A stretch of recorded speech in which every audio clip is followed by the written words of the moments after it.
כאשר שחקן בוחר את הבילדר, כל שחקן בתורו יכול לבנות בניין. הבניינים מונחים על הלוח המרכזי של המשחק, כאשר לכל בניין יש מחיר שכתוב בתוך העיגול בפינה השמאלית התחתונה. ניתן לקבל הנחה על קנייה של מבנים בהתאם למספר המחצבות שיש לך, כאשר ההנחה המקסימלית בכל טור רשומה למעלה. בטור הראשון הנחה של דובלון 1, טור השני 2 וכך הלאה. הפריבילגיה של השחקן שבחר את הבילדר היא הנחה של דובלון 1 נוסף על המחיר הנקוב. ויש כפל מבצעים. כאשר שחקן בוחר את תפקיד ראש העיר, כל שחקן מקבל מתיישבים מתוך ספינת המתיישבים. השחקן שבחר את התפקיד לוקח מתיישב אחד, אחר כך בתור כל שחקן בתורו לוקח מתיישב נוסף מהספינה, עד שאזלו כל המתיישבים מהספינה. השחקן שבחר את תפקיד ראש העיר מקבל בונוס נוסף של מתיישב אחד מהמאגר. לאחר שכל שחקן לקח את מספר המתיישבים המגיעים לו, אנחנו נמלא שוב את ספינת המתיישבים, כאשר המספר המינימלי שנניח שם הוא 4 מתיישבים, או יותר נכון כמספר השחקנים. כאשר אם יש בניינים אצל השחקנים שיש בהם מקומות פנויים למתיישבים, אנחנו נסכם את מספר המקומות הפנויים ונשלים את מספר המתיישבים בהתאם לכך.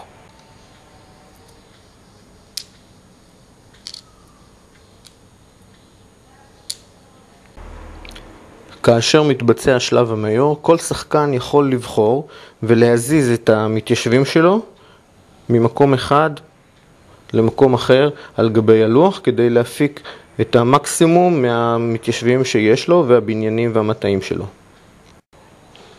כאשר שחקן בוחר את תפקיד הקרפטסמן, בעל המלאכה, כל שחקן מקבל סחורות על פי המטעים והמבנים שיש לו.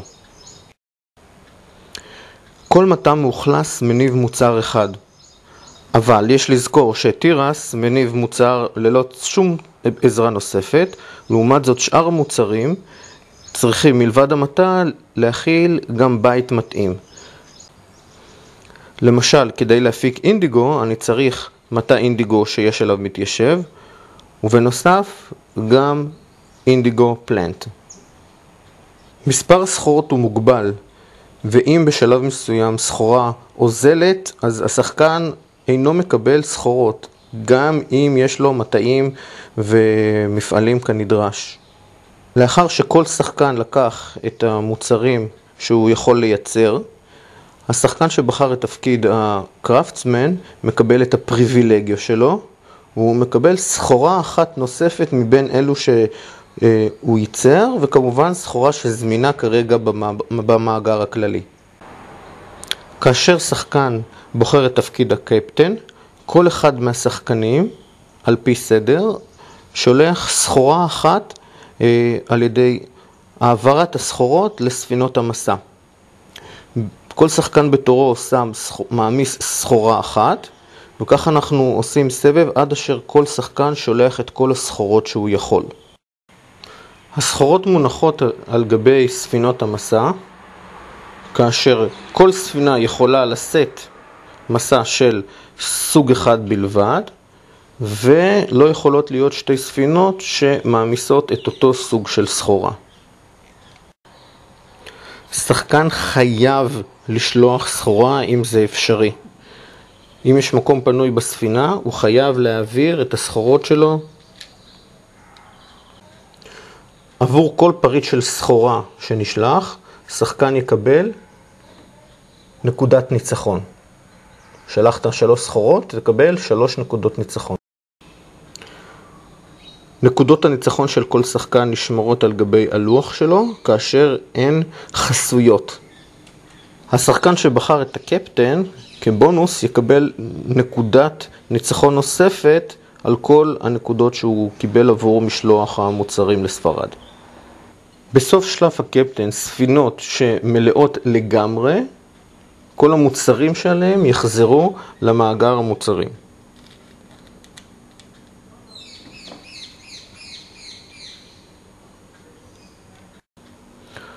כמו כן, כל שחקן שנשארו לו סחורות שהוא לא הצליח למכור, צריך להחזיר את הסחורות שלו, מלבד פריט אחד. פריט אחד יכול להישאר על גבי הלוח של השחקן. כאשר שחקן בוחר את הסוחר, טריידר, כל שחקן בתורו יכול למכור סחורה אחת ואחת בלבד לבית המסחר. בבית המסחר יש מקום ל4 יחידות בלבד, כאשר שער ההמרה רשום על גבי בית המסחר. 0 עבור תירס, 1 עבור אינדיגו, 2 עבור סוכר, 3 עבור טבק ו4 עבור קפה. כל הסחורות המונחות בבית המסחר חייבות להיות שונות, אין אפשרות למכור מוצר שכבר קיים בבית המסחר. גם לתפקיד הסוחר יש פריבילגיה, והיא לקבל דובלון אחד יותר מהערך הנקוב בבית המסחר. זאת אומרת שאם אני מוכר תירס בתור הסוחר, אני אקבל דובלון אחד. כאשר שחקן בוחר את תפקיד הפרוספקטור, הוא מקבל דובלון אחד מהבנק. שאר שחקנים לא זכאים לבצע אף פעולה. עברתי כרגע על כל בעלי התפקידים, וציינתי את החוקים של כל בעל תפקיד. אבל הבניינים, שאותם אפשר לרכוש כאמור בשלב של הבנאי, מבצעים כל מיני שינויים של אותם חוקים. ובואו נדבר על מספר בניינים. שוק קטן ושוק גדול נותנים בונוס של +1 או +2 בהתאמה, כאשר שחקן מוכר סחורה לבית המסחר. מחסן גדול ומחסן קטן מאפשרים לשמור סחורות בסוף שלב הקפטן. במקום להשאיר רק פריט אחד, ניתן להשאיר בנוסף את כל הפריטים שיש לך מסוג נוסף של סחורה אם יש לך מחסן קטן, ומשני סוגים אם יש לך מחסן גדול. הבניינים היצרניים הם הכרחיים כדי לייצר אינדיגו, סוכר, טבק וקפה. בנוסף להמתה אני צריך בניין יצרני מתאים, כמובן אם מתיישבים עליו. הנמל הרבור עובד בשלב הקפטן, ואתה מקבל נקודת ניצחון עבור כל משלוח שאתה עושה. זאת אומרת, כל סוג של סחורה, אתה מקבל נקודות כמספר הפריטים שאתה שולח, פלוס נקודה אחת נוספת.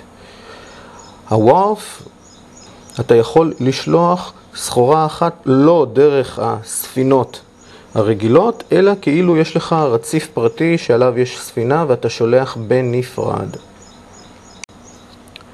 כאמור, הבניינים השונים משנים מטיפה את החוקים ונותנים בונוסים מיוחדים על כל אחד מהתפקידים שבוחרים. אני אשאיר לכם לעבור על כל הבניינים ולראות איזה בניינים כדאי לכם לקנות כדי שיתאימו לאסטרטגיה המנצחת שלכם. זהו, סיימנו ללמד את משחק פורטו ריקו, משחק שאני חושב שהוא אחד המשחקים הטובים ביותר שיש. אני ממליץ לכם לאחר הצפייה לקרוא את חוברת הוראות ולמצוא עוד שחקנים שאוהבים לשחק ולפתוח את הלוח ולשחק. אז להתראות בפרק הבא.